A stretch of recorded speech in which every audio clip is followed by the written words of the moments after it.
Following a variable history of Buganda, the kingdom has had 36 kings, including the current one, Ronald Muwenda Mutebi II.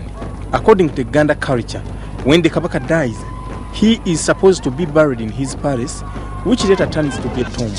Everything the Kabaka used is laid in his tomb, especially spears and shields, and gifts from his notables and friendly kingdoms. Buganda has more than 30 tombs distributed differently in Busiro County, Wakiso district, except Kasubi tombs and Wamala tombs, which are in Kyadondo County, shared between Kampala and Wakiso districts.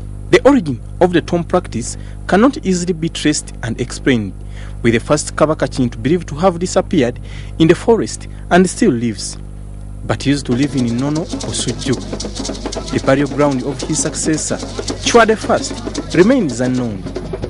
27 others are buried in different palaces in Busiro County.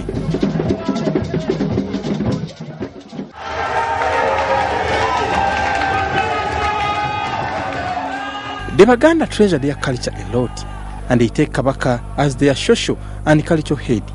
It is therefore believed that the Kabaka does not die, rather just pass on to another world where he continued to reign. Due to this importance, Buganda Kingdom instituted a full ministry to cater for the tombs and all the parishes headed by Wekitiibwa Ssemambo. According to the Uganda history, each Kabaka has a unique name for his special house. It is here where they are buried when they die. The history of Buganda tombs is rich, being among only a few in the world, but time is catching up with many that remain in a poor state. The latest Buganda tombs are the ones at Kasubi, built in 1881. Suna is remembered for having built Kasubi tombs.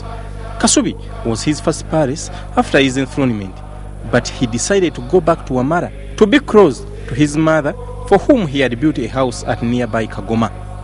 He later died and was buried at Wamala. Other sources say the palace was so nice after a lot of effort from the Baganda to build it, and Suna thought burying him there would make it a tomb, taking the effort to waste. Kabaka Mutesa I was the first king to be buried in Kasubi. The Kabakas buried at the site include Mutesa I in 1884, Mwanga II in 1903, Daudi Chwade II in 1939, and Sir Edward Mutesa II in 1970s. The royal enclosure at Kasubi Hill, also known as Kabaka's Tombs, was first built in 1881. The circular site contained many structures, including the royal tombs of 4 Kabakas of Buganda. The tombs were held in straw thatched buildings. The site remained an important spiritual and political site for the Baganda people. In 2001, Kasubi tombs were declared a UNESCO World Heritage Site. There are 4 Buganda kings, as well as several other royal family members buried in Kasubi. There are 4 Buganda kings, as well as several other royal family members buried in the Kasubi Hill tombs.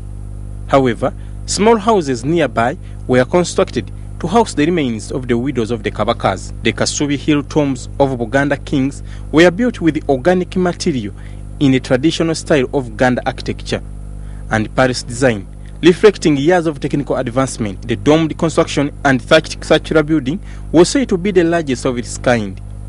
The Baganda people used the reeds and backcloth, supported by wooden poles and lead fences with a lead gateway to support the massive structure. Kept inside of the Kasubi Hill tombs were several former Kabaka's possessions, including Mutesa II's pet leopard, weapons, and spears.